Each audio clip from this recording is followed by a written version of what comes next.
रूस की यूक्रेन को IRBM हमले की धमकी। ओरेशनिक मिसाइल से होगा दूसरा हमला।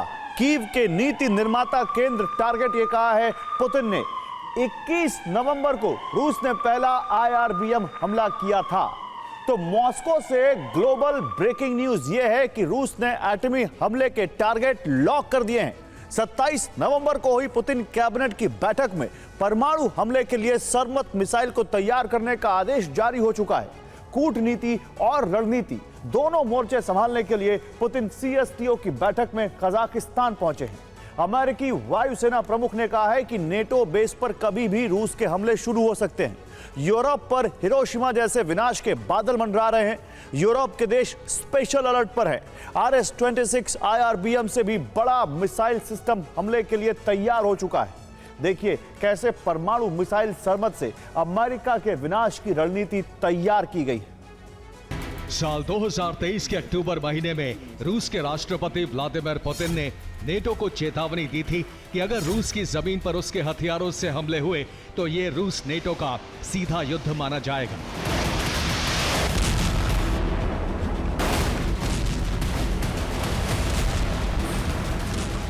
रूस की जमीन पर अमेरिकी मिसाइल अटैक एमएस और ब्रिटिश मिसाइल स्टॉर्म शैडो से हमले हो रहे हैं।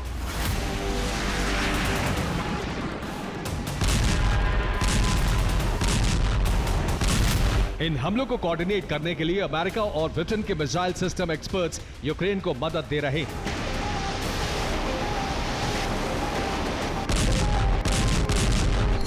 ट्रंप की सत्ता में वापसी से पहले ही बाइडेन ये भी प्रयास कर रहे हैं कि यूक्रेन को परमाणु हथियार दिए जाएं।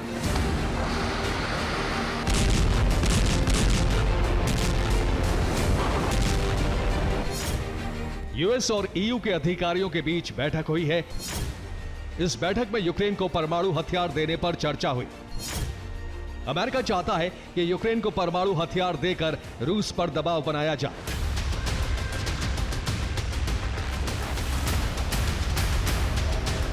अमेरिका और ब्रिटेन की मदद से रूस के शहरों का दहन किया जा रहा है और अब यूक्रेन को परमाणु हथियार देने पर विचार भी। इन हमलों से और बाइडेन के परमाणु विचार से पुतिन की सत्ता पर दबाव है और क्रेमलिन का धैर्य खत्म हो चुका है।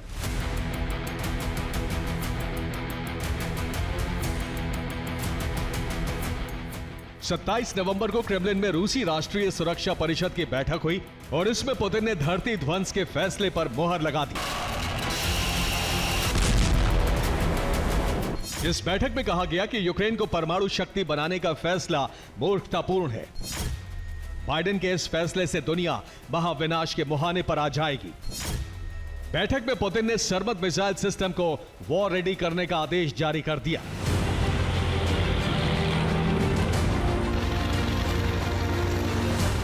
रूस ने 21 नवंबर को यूक्रेन के नीप्रो में RS-26 ओरेशनिक IRBM यानी इंटरमीडिएट रेंज बैलिस्टिक मिसाइल से हमले किए।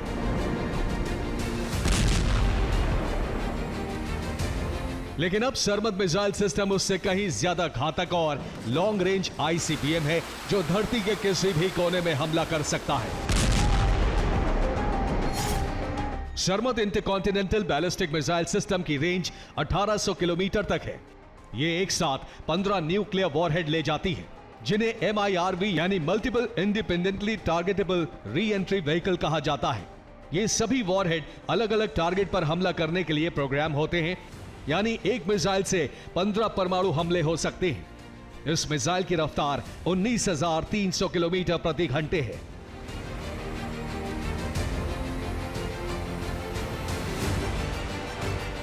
रूसी मिसाइल फोर्सेस का दावा है कि दुनिया का कोई भी एयर डिफेंस सिस्टम रूस की ICBM सरमत को नहीं रोक सकता और आने वाले 10 साल तक कोई देश रोकने की क्षमता भी विकसित नहीं कर पाएगा।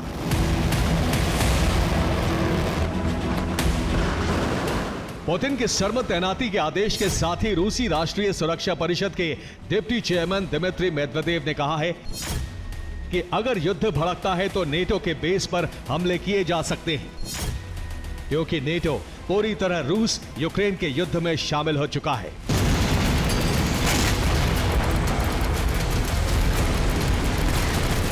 रूस की इस एक मिसाइल से बहुत बड़े विनाश का अनुमान लगाया गया है। न्यूक्लियर टेक्नोलॉजी और न्यूक्लियर हिस्ट्री के एक प्रोफेसर ने अनुमान जताया है कि शर्मत के एक वार से अमेरिका में कितनी बड़ी तबाही हो सकती है। और न्यूक्लियर टेक्नोलॉजी के प्रोफेसर एलेक्स वेलस्टीन ने अनुमान जताया है कि 20 मेगाटन के एक न्यूक्लियर वॉरहेड के धमाके से अमेरिका के वॉशिंगटन डीसी में 16,38,140 लोगों की मौत हो जाएगी। न्यूयॉर्क की घनी आबादी में यह आंकड़ा बढ़कर 54,58,130 पहुंच सकता है। लॉस एंजलिस में यह आंकड़ा 27,58,790 तक जा सकता है। शर्मत के एक वॉरहेड से 4 वर्ग किलोमीटर का फायर बॉल बनेगा। इस फायर बॉल के अंदर 50 लाख डिग्री सेंटीग्रेड तक तापमान हो सकता है। इतने तापमान में कुछ भी नहीं बच सकता, सब भाप बनकर उड़ जाएगा या पिघल जाएगा।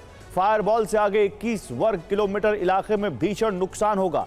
21 वर्ग किलोमीटर इलाके की सभी इमारतें तबाह हो जाएंगी। उच्च तापमान की वजह से इस क्षेत्र में भीषण आग लग जाएगी। इससे आगे 48 वर्ग किलोमीटर इलाके में बहुत तेजी से रेडिएशन फैलेगा। ऊंचे तापमान की वजह से लोगों को 3rd डिग्री बर्न इंजरी हो जाएगी, यानी मौत का आंकड़ा बढ़ेगा। धमाके के बाद 60 वर्ग किलोमीटर के इलाके में शॉक वेव फैल जाएगी। इस शॉक वेव से इमारतों को नुकसान होगा। इमारतों की खिड़कियां चटक जाएंगी, शीशे चकनाचूर हो जाएंगे। शॉक वेव के साथ उड़ते मलबे से लोग घायल होंगे।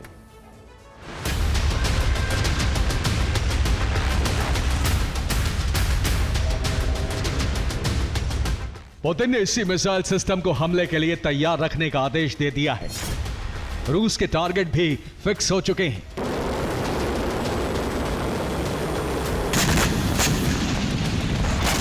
ब्रिटेन ने आशंका जताई है कि रूस कभी भी यूरोपीय देशों पर हमले शुरू कर सकता है।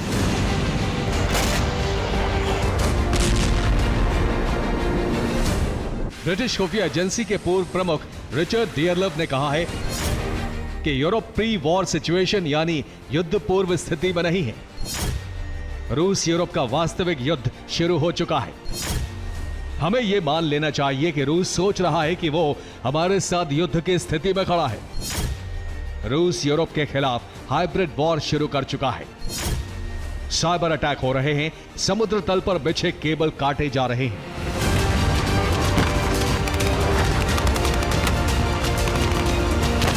ब्रिटिश खुफिया एजेंसी के पूर्व प्रमुख के साथ साथ अमेरिकी वायुसेना के प्रमुख ने भी जंग शुरू होने की चेतावनी जारी कर दी।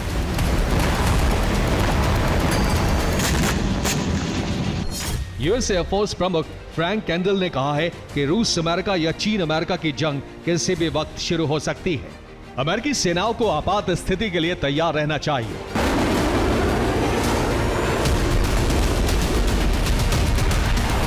यूरोप पर रूस के बढ़ते सबोटाज हमले देखकर यूरोपीय देश एकजुट होकर आत्मरक्षा की तैयारी में जुट गए हैं। 17-18 नवंबर को स्वीडन जल क्षेत्र में टेलीकॉम के केबल कटे पाए गए। अब पोलैंड ने कहा है कि रूस बाल्टिक सागर तल के इंफ्रास्ट्रक्चर पर हमले कर सकता है।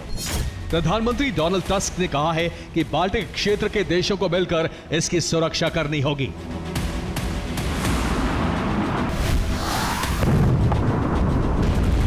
यूरोप के देश एकजुट हो रहे हैं तो पुतिन ने भी अपनी CSTO यानी कलेक्टिव सिक्योरिटी ट्रीटी ऑर्गेनाइजेशन के देशों को एकजुट करना शुरू कर दिया है।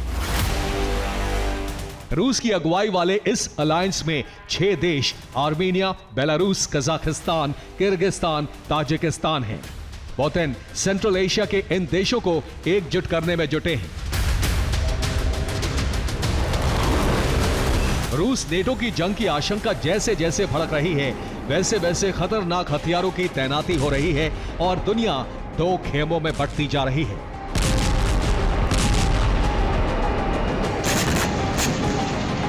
Bureau report, TV9 Bharatvarsh. और रूसी राष्ट्रपति पुतिन का बयान, अटैक एमएस हमलों का बदला निश्चित, रूस यूक्रेन पर करेगा बड़े हमले।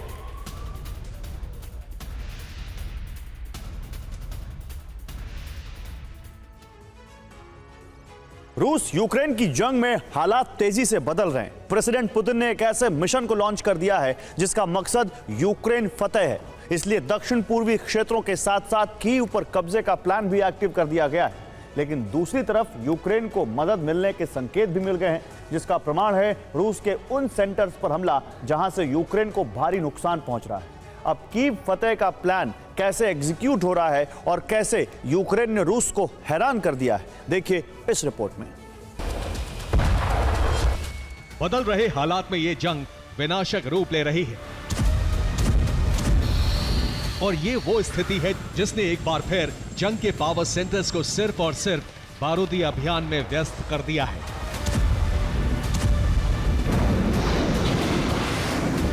इसलिए युद्ध के इस दौर में वो सब हो रहा है जिसकी वर्तमान और भविष्य की कल्पना डरावनी होती जा रही है। इसका प्रमाण है यूक्रेन की तरफ से जारी किया गया एक ऐसा वीडियो जिसमें रूस के बारूदी मिशन से मची तबाही ने भविष्य के महाविनाश का ट्रेलर दिखा दिया।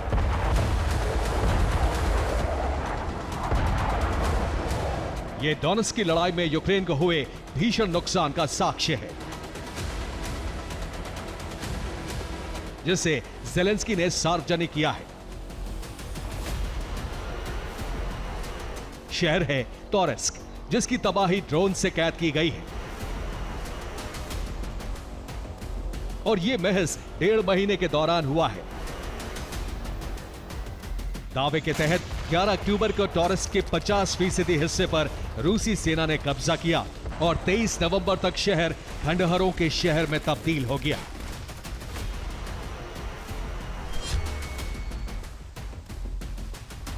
नए फेज में बारूदी मिशन में विनाश के न जाने और कितने ही ट्रेलर सामने आएंगे, क्योंकि इन ट्रेलर्स को जारी करके यूक्रेन सहानुभूति लेने की कोशिश करेगा तो रूस इस ट्रेलर को अपने मंसूबे जाहिर करने का जरिया बनाएगा और यही ट्रेलर जंग में दोनों पक्षों को और ज्यादा बारूदी तबाही मचाने के लिए प्रेरित भी करेगा। लेकिन प्रश्न तबाही का है, जंग में जीत और क्षेत्रों पर कब्जे का है। तो वो कौन है जो जंग में बढ़त बनाता दिख रहा है? इसका उत्तर हम आपके विवेक पर छोड़ रहे हैं। हम सिर्फ तथ्य सामने रख रहे हैं और तथ्य ये है कि जंग नए चरण में प्रवेश कर चुकी है। इस चरण में रूस ने बेलारूस का मोर्चा खोल दिया है। रूसी फोर्स कीव को लगातार टारगेट बना रही है। यूक्रेन के पूर्वी और दक्षिणी हिस्से पर भी बारूद बरसा रही है।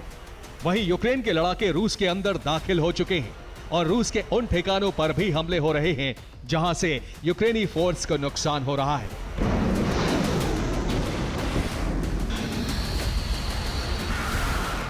लेकिन युद्ध में आई नई तेजी से कुछ नए संकेत भी मिल रहे हैं। ये संकेत हैं जल्द से जल्द युद्ध में जीत और हार तय करना, जीत के लिए ज्यादा से ज्यादा हिस्से पर कब्जा जमाना और घातक हथियारों की खेप हासिल होना। अब अगर यूक्रेन को रिचार्ज किया गया है तो ये ज़ेलेंस्की के लिए अच्छे संकेत हैं, लेकिन इसमें उनका बड़ा नुकसान भी है, क्योंकि एक्शन और रिएक्शन प्लान में रूस हमेशा भारी पड़ा है और उसके कई हथियार और तकनीक अब भी पूरी दुनिया से छिपे हुए हैं।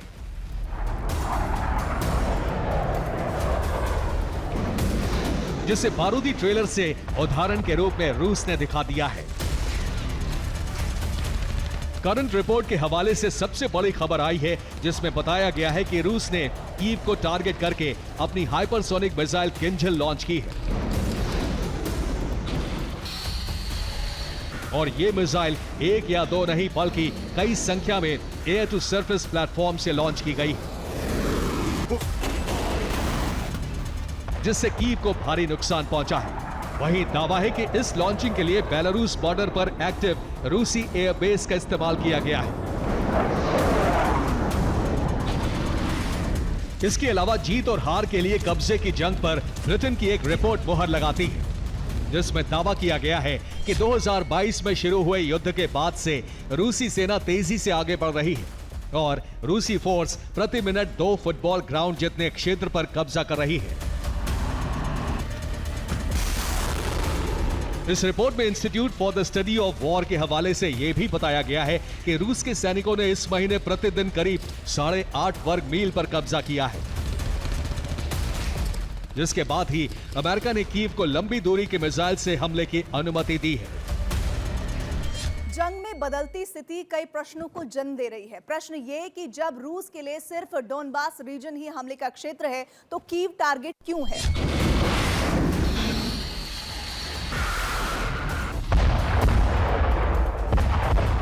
इस सवाल का जवाब है अमेरिका की अनुमति से रूस के अंदर तक यूक्रेन के हमले और यूक्रेन की सेना का रूसी क्षेत्र में दाखिल होना, जिसके बाद कीव के खिलाफ मोर्चा खुल गया।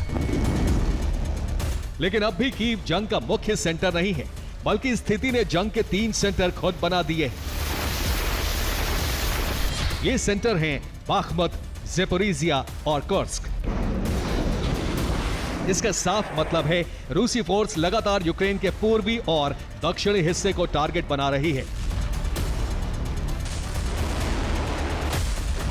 तो वहीं यूके ने भी अपने एक्शन प्लान के तहत रूस को अंदर तक दहलाने की तैयारी कर ली है।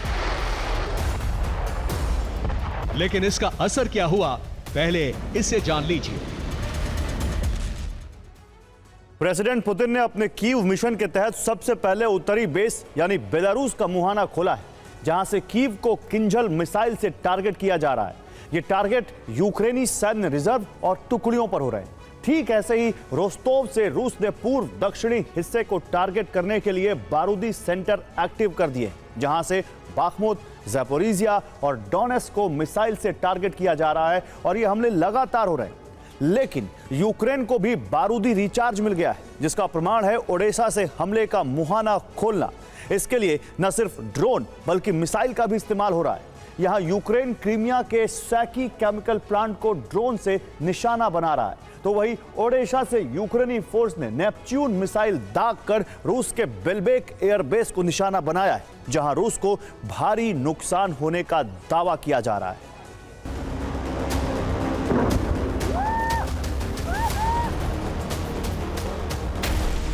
हालांकि ये दावा है, लेकिन इससे हमले की पुष्टि होती है और ये पुष्टि जंग के घातक होने का सबसे बड़ा प्रमाण है। और इस विनाशकारी जंग का सबसे अहम हिस्सा है रूस तक पहुंच रहे यूक्रेन के लंबी दूरी के हथियार।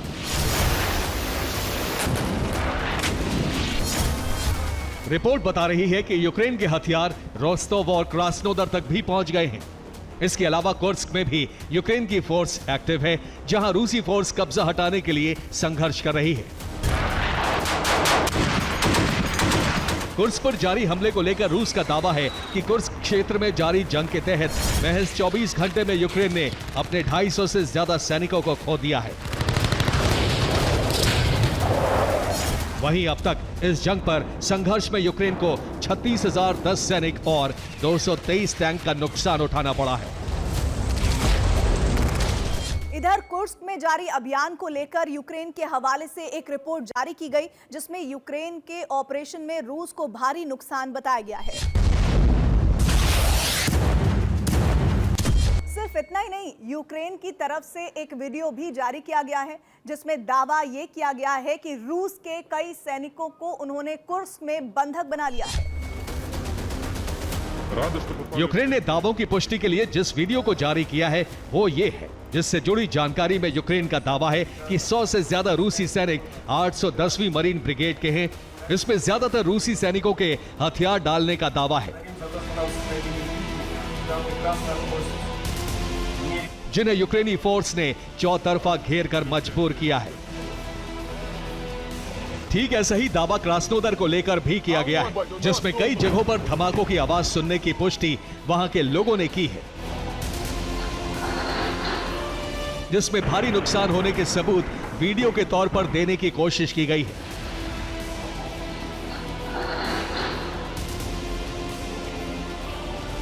लेकिन सवाल यह है कि आखिर यूक्रेन के पास इतने घातक हथियार आए कहां से? कैसे यूक्रेन ने रूस को टारगेट किया? इस प्रश्न का जवाब सूत्रों के हवाले से मिलता है।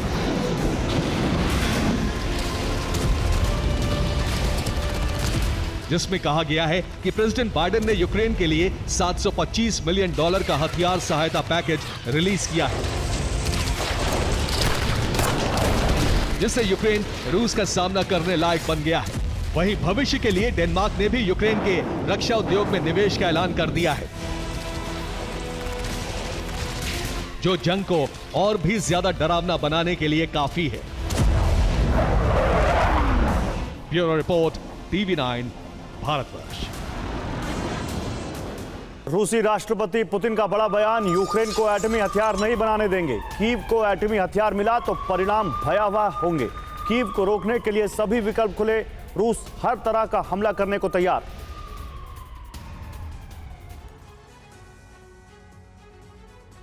तो लेबनान में सीज फायर हुआ तो युद्ध की आग में सीरिया की धरती बुरी तरह से जलने लगी। सीरिया में असद सरकार, रूस, ईरान और ईरानी प्रॉक्सी के खिलाफ बड़ी जंग छिड़ गई है। यह जंग सीरिया का हयात तहरीर अल शाम नाम के विद्रोही संगठन ने छेड़ी है। इस संगठन के लड़ाकों ने 24 घंटे के अंदर न सिर्फ सीरियाई सेना को बल्कि सीरिया में असद सेना की मददगार रूसी फौज को भी बड़ा जख्म दे दिया है।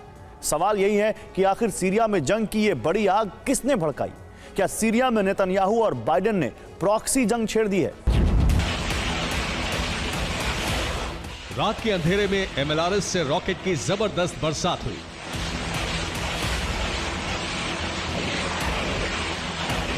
आधी रात को मशीन गन ने इस तरह गर्जना की, टैंक से ताबड़तोड़ गोले दागे गए।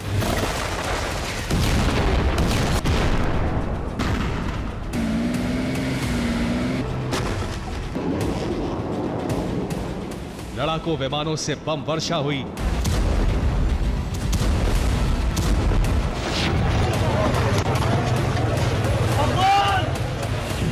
और इस तरह से अरब में जंग का एक नया और बड़ा फ्रंट खुल गया।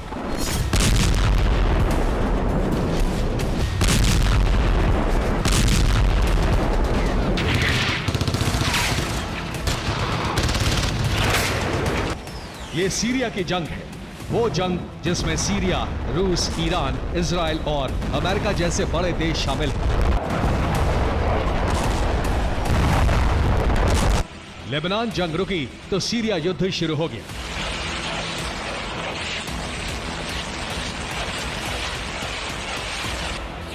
ये जंग सीरिया के विद्रोही गुट हयात तहरीर अल शाम ने छेड़ी है। सीरिया की सरकार के खिलाफ, यानी बशर अल असद के खिलाफ,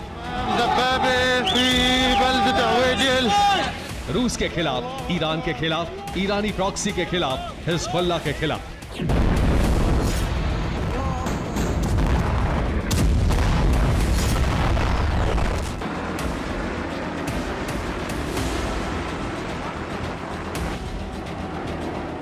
इसमें एक साथ कई बड़े प्लेयर शामिल हैं।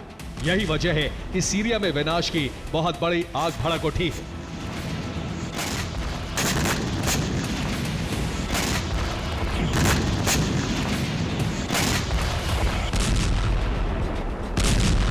ये वो आग है जो किसी भी वक्त महायुद्ध की शक्ल ले सकती है।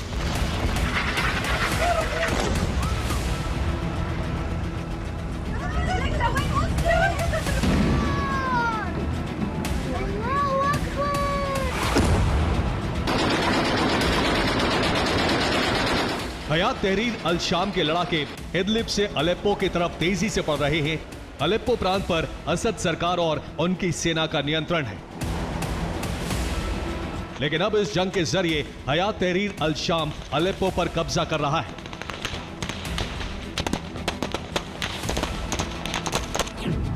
हयात तहरीर अल शाम के लड़ाकों ने उस सैन्य वाहन को बर्बाद कर दिया जिसमें सवार होकर रूसी सैनिक जा रहे थे। हयात तहरीर अल शाम ने रूस और सीरिया के कई टैंकों पर कब्जा कर लिया। रिपोर्ट तो यह भी है कि हयात तहरीर अल शाम ने रूस के Su-24 लड़ाकू विमान को भी मार गिराया।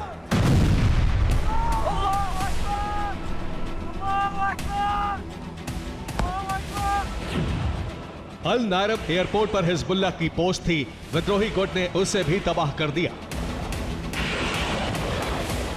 विद्रोही गुट के लड़ाके सीरियाई सरकार के कंट्रोल वाले शहरों, सैन्य बेस, हथियार गोदाम और टैंक पर कब्जा करते जा रहे हैं।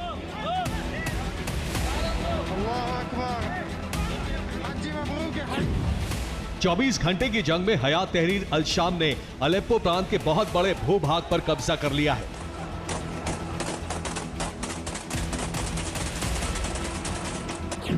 इस जंग में दोनों तरफ से 100 लड़ाके और सैनिक मारे जा चुके हैं। रूस और सीरिया की संयुक्त सेना विद्रोही गुट को रोकने की कोशिश कर रही है, लेकिन यह कोशिश अब तक नाकाम ही साबित हुई है।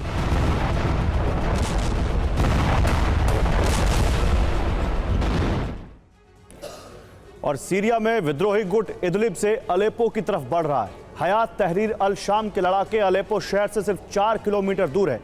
रिपोर्ट्स के मुताबिक विद्रोही गुट एक ही दिन में अलेप्पो में 100 वर्ग किलोमीटर के इलाके पर कब्जा कर चुके हैं। अलेप्पो के 17 गांवों पर हयात तहरीर अल शाम का कब्जा कायम हो गया है। अलेप्पो प्रांत में हयात तहरीर अल शाम को 11 किलोमीटर की बढ़त मिल गई है। हयात तहरीर अल शाम के लड़ाके अब अलेप्पो प्रांत में ही मौजूद नुब्ल और ज़ाहरा शहर की तरफ तेजी से बढ़ रहे हैं। दरअसल नुब्ल और ज़ाहरा शहर में हिजबुल्लाह का गढ़ है। यही वजह है कि हयात तहरीर अल शाम इन दोनों शहरों पर धावा बोलने की कोशिश कर रहा है। अलेप्पो के अल नायरब एयरपोर्ट पर भी विद्रोही गुट ने हमला किया। अल नायरब एयरपोर्ट पर हिजबुल्लाह का एक पोस्ट था। इस पोस्ट को हयात तहरीर अल शाम के लड़ाकों ने हमला कर तबाह कर दिया।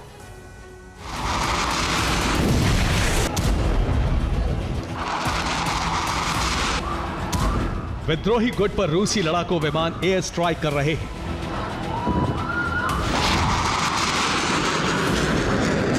रूस ड्रोन की भी बरसात कर रहा है। रूस और सीरिया की सेना ताबड़तोड़ रॉकेट दागकर हयात तहरीर अल शाम को आगे बढ़ने से रोकने की कोशिश कर रही है, लेकिन विद्रोही गुट पर इन हमलों का कोई असर नहीं हो रहा है। अब सवाल यह है कि सीरिया में असद, रूस, ईरान और हिजबुल्लाह के खिलाफ जो संग्राम छिड़ा है, क्या इसके पीछे इजराइल और अमेरिका का हाथ है?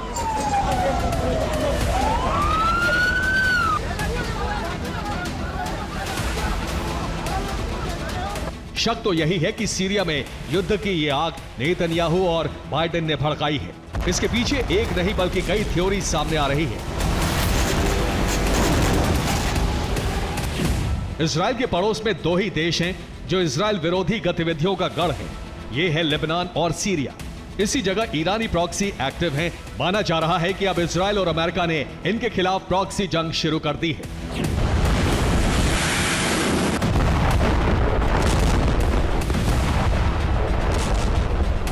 (27 नवंबर 2024) ये वही तारीख है जब हिजबुल्लाह और इजराइल के बीच युद्ध विराम का ऐलान हुआ। 27 नवंबर 2024, यानी ठीक उसी दिन सीरिया में बशर अल असद सरकार के खिलाफ विद्रोही गुट ने जंग छेड़ दी।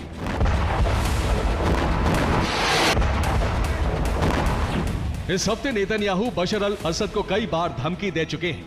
बशर अल असद रूस के करीबी हैं और ओआईसी की बैठक में उन्होंने इजराइल के खिलाफ लंबा भाषण दिया था। उस वक्त भी इजराइल ने असद को आग से ना खेलने की धमकी दी थी। अब शक है कि इजराइल और अमेरिका की साजिश के तहत ही विद्रोही गुट हयात तहरीर अल शाम ने युद्ध छेड़ दिया है। अब सवाल यह है कि जिस हयात तहरीर अल शाम संगठन ने असद के खिलाफ बड़ी लड़ाई शुरू की है, वो है क्या? हयात तहरीर अल शाम सीरिया का सुन्नी कट्टरपंथी संगठन है। यह 28 जनवरी 2017 को अस्तित्व में आया। यह सीरिया गृह युद्ध में सीरिया और रूस की संयुक्त सेना के खिलाफ जंग लड़ चुका है। इसका हेडक्वार्टर इदलिब में है। इस संगठन का गढ़ उत्तर पश्चिम सीरिया है। हयात तहरीर अल शाम के पास करीब 15,000 लड़ाके हैं। हयात तहरीर अल शाम के चीफ का नाम अबू मोहम्मद अल जुलानी है। सीरिया गृह युद्ध में हयात तहरीर अल शाम ने असद और रूस की सेना के खिलाफ युद्ध लड़ा था। लिहाजा सीरिया और रूस की सेना ने इन पर जबरदस्त हमले किए थे। गृह युद्ध से लेकर अब तक सीरिया और रूस की सेना इस गुट पर हमले करती रही है। इसी बात से हयात तहरीर अल शाम भड़का हुआ है और उसे जब भी मौका मिलता है वो असद सरकार के खिलाफ जंग शुरू कर देता है।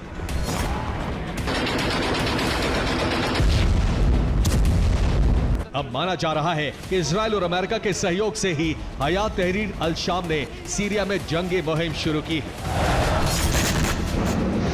Bureau report, TV9, Bharatvarsh. और इजरायल ने शर्तों के साथ हिजबुल्लाह के खिलाफ जारी बारूदी संघर्ष को विराम देने का ऐलान किया है। लेकिन इस घोषणा ने इजरायल की उत्तरी सीमा के लिए संकट खड़ा कर दिया है। दक्षिणी लेबनान से हिजबुल्लाह की वापसी से थोड़ी शांति जरूर आई, लेकिन दक्षिणी गांवों में लौट रहे लोगों में हिजबुल्लाह के समर्थकों ने इजरायल को अपने फैसले पर सोचने के लिए विवश कर दिया है, जिसके बाद ना तो इजरायल ने सेना हटाई, ना ही बारूदी मिशन को बंद किया। लेकिन इसका असर क्या हो रहा है, इससे ताजा हालात से समझिए। बारूदी तबाही में अपनों को खोने के बाद जश्न की ये तस्वीर उस लेबनान की है जहां इजरायली सेना ने हिजबुल्लाह के खिलाफ एक्शन में कोई भी कोताही नहीं बरती।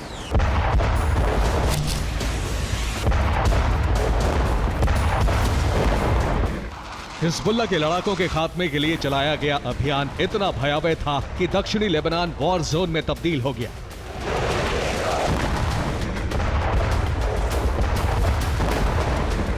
जिस पर आईडीएफ का कब्जा करीब करीब घोषित हो चुका था।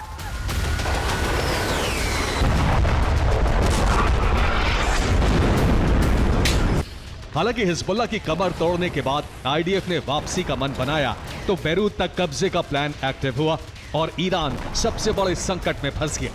लेकिन बहुत जल्द हालात बदल गए।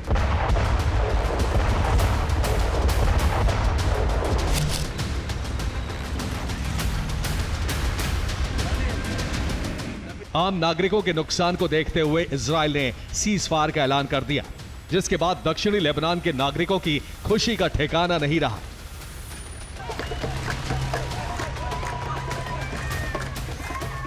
जश्न राजधानी बैरूत में शुरू हुआ और यह जश्न घर वापसी की तारीख के रूप में दर्ज हो गया। लेकिन संकट अभी नहीं टला। घर वापसी एक रिस्क बन गई है। रिस्क इसलिए क्योंकि हिजबुल्लाह सीज फायर का उल्लंघन करता नजर आ रहा है। इस वीडियो के जरिए दावा किया गया है कि सीज फायर के बावजूद भी हिजबुल्लाह के लड़ाके रॉकेट लॉन्चर लेकर आगे बढ़ रहे हैं और उनके मंसूबे लेबनानी नागरिकों की उम्मीदों पर पानी फेर रहे हैं। द सन में जारी एक रिपोर्ट में कहा गया है कि हिजबुल्लाह के बचे हुए लड़ाके सीज फायर को नाकाम करने पर तुले हैं। वो डीमिलिटराइज्ड जोन में वापस लौट रहे हैं, इजरायल की शर्तों का खुलेआम उल्लंघन कर रहे हैं, सीज फायर को जीत मानकर नारे लगाते हुए सीमा पर लौट रहे हैं।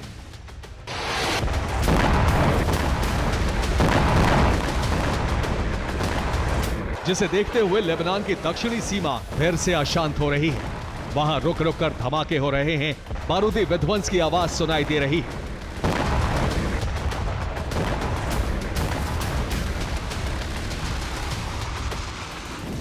यही वजह है कि यह युद्ध विराम टूटने के कगार पर पहुंच गया है। 27-28 नवंबर की रात दक्षिणी लेबनान में फिर तनाव की स्थिति बन गई। 20 मील के बफर जोन में आईडीएफ के खिलाफ आक्रामकता देखी गई, जिसके बाद इजरायली बलों ने धमाकों के साथ चेतावनी जारी की, जिसका असर आईडीएफ ने बैरूत लौटे हिजबुल्लाह के लड़ाकों के रूप में देखा। सीज फायर टूटने से इसलिए बच गया क्योंकि बचे हुए हिजबुल्लाह के लड़ाके बैरूत पहुंच गए।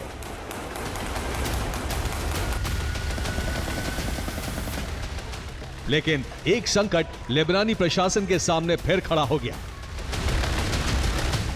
दक्षिणी लेबनान से उत्तर की तरफ कूच करने वाले लेबनानी नागरिकों ने घर वापसी का अभियान शुरू कर दिया और वो भी सीज फायर को जीत मानते हुए नारेबाजी करते हुए वापस लौटने लगे। इन्हीं हालात को देखते हुए इजरायल की तरफ से एक और खबर जारी हुई, जिसे चेतावनी के तौर पर देखा जा सकता है। खबर यह कि इजरायल ने दक्षिणी क्षेत्र में लौटने की जल्दबाजी न करने को कहा है। वहीं स्थिति बदलती देख इजरायली फोर्स ने दक्षिणी क्षेत्र में कर्फ्यू लगा दिया है और यह भी कहा है कि इजरायली सेना इतनी जल्दी दक्षिणी क्षेत्र को खाली नहीं करेगी। सीजफायर के लागू होने से वापसी तक 60 दिन की प्रक्रिया चलती रहेगी। यानी अब भी जो लोग दक्षिणी क्षेत्र के गांवों की तरफ लौट रहे हैं, उनके सामने सबसे बड़ा संकट अब भी इजरायली सेना है, जिनकी कोई भी गतिविधि इस युद्ध विराम को खत्म करने में महज मिनट का समय लगाएगी। और अगर ऐसा हुआ तो यह युद्ध और भी भयावह हो सकता है।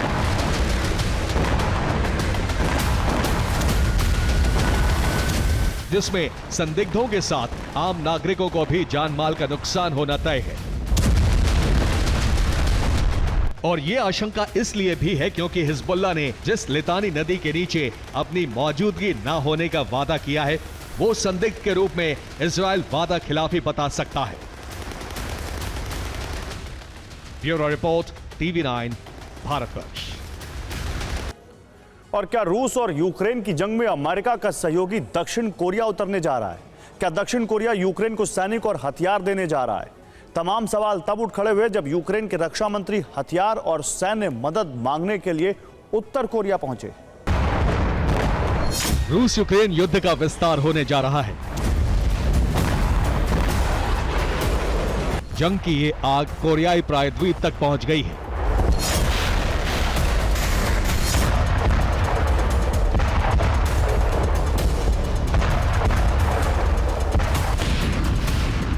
रूस यूक्रेन युद्ध में उत्तर कोरिया पहले ही एंट्री ले चुका है। अब बारी दक्षिण कोरिया की है।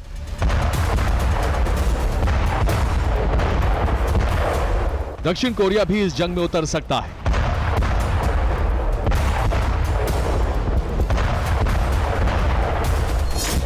जंग में उत्तर कोरिया रूस का साथ दे रहा है। उसके सैनिक रूस के लिए जंग लड़ रहे हैं। किम रूस को हथियारों की सप्लाई कर रहा है, तो संभव है कि दक्षिण कोरिया यूक्रेन का साथ दे। दक्षिण कोरिया यूक्रेन के लिए हथियार और सैनिक भेज सकता है।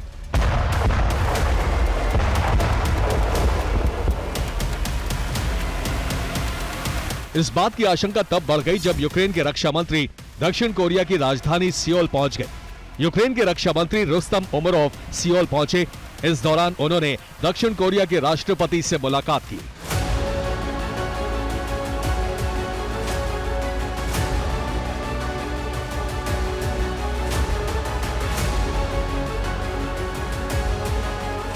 यूक्रेनी रक्षा मंत्री ने दक्षिण कोरिया से सैन्य मदद की अपील की। यूक्रेन चाहता है कि दक्षिण कोरिया ठीक उसी तरह यूक्रेन का सहयोग करे जिस तरह उत्तर कोरिया रूस का कर रहा है।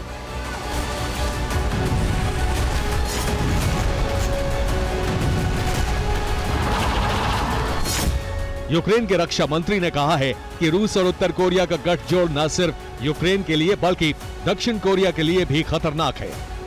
अब माना जा रहा है कि दक्षिण कोरिया यूक्रेन को जंग के लिए सैनिक और हथियार दे सकता है, लेकिन दक्षिण कोरिया के राष्ट्रपति के सामने संकट ये है कि दक्षिण कोरिया के ज्यादातर लोग यूक्रेन को मदद देने के खिलाफ हैं। एक सर्वे में दक्षिण कोरिया के 82% लोग यूक्रेन को मदद न देने के पक्ष में हैं।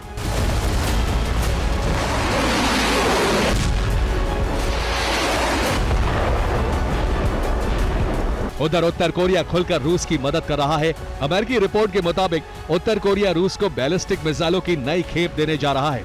रूस उत्तर कोरिया के हथियारों से न सिर्फ यूक्रेन के सैन्य ठिकानों को तबाह कर रहा है बल्कि यूक्रेन के एनर्जी ठिकानों को भी जला रहा है।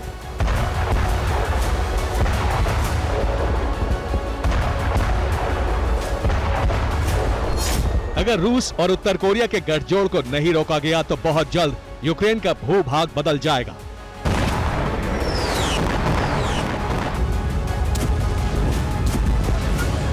ये बात अमेरिका के निर्वाचित राष्ट्रपति ट्रंप भी जानते हैं। यही वजह है कि ट्रंप की टीम उत्तर कोरिया को रोकने के लिए किम जोंग उन से सीधी बात करना चाहती है ताकि जंग को जल्द से जल्द रोका जा सके।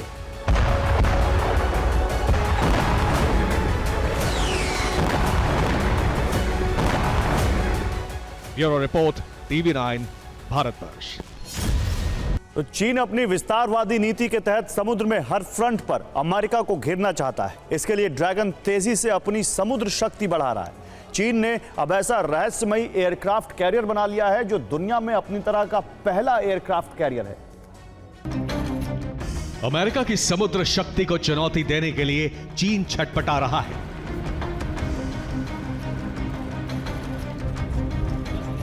अमेरिकी नौसेना को पीछे छोड़ने के लिए ड्रैगन पूरी ताकत लगा रहा है।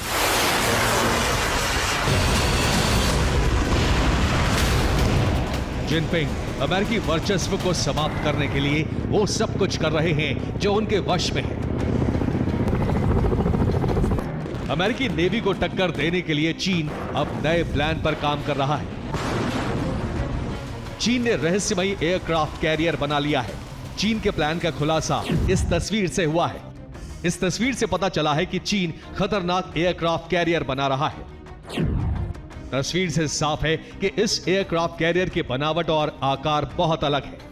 यह चीन के दूसरे एयरक्राफ्ट कैरियर से बिल्कुल अलग है। चीन ने इस एयरक्राफ्ट कैरियर का निर्माण किस मकसद के लिए किया है, इसे अभी राज रखा है।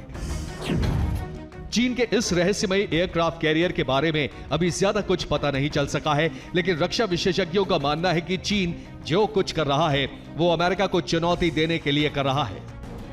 दरअसल अमेरिका के मुकाबले चीन की समुद्र शक्ति कहीं नहीं ठहरती है। चीन अमेरिका के वर्चस्व को खत्म कर सुपर पावर बनना चाहता है। यही वजह है कि वो अपनी नौसेना की शक्ति को अमेरिकी नेवी से ज्यादा ताकतवर बनाना चाहता है। चीन यही नहीं रुका, उसने 2 रहस्यमयी सैटेलाइट भी अंतरिक्ष में भेज दिए हैं।